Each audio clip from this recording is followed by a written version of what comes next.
In antiquity, since speeches were not written down in advance, Westwood One wasn't there recording the event, the historian would invent speeches and place them in the mouth of historical figures. Speeches that these historical figures never gave. Why? A literary tool. Historians wrote speeches to tell history.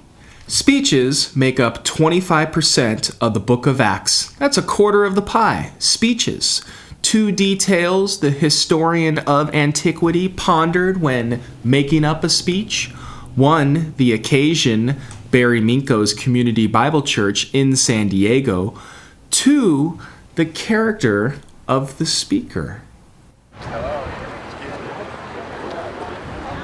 Not talking about pro, talking about con. Not talking about pro for, talking about con against.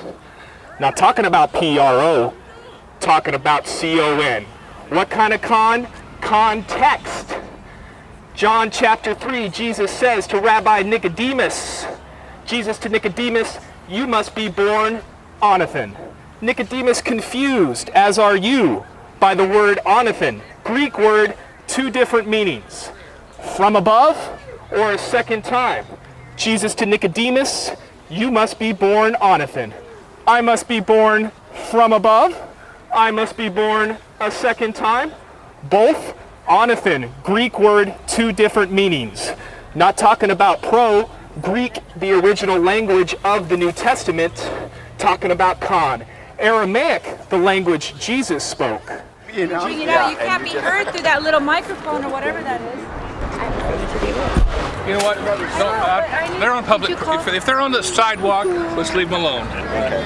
Just leave them alone. Jesus to Nicodemus in Aramaic, from above does not also mean a second time.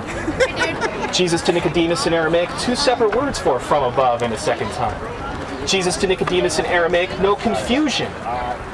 Not talking about pro, confusion over a Greek word in John chapter 3. Talking about con. Aramaic, the language of Jesus. Not talking about any ex-con. Talking context.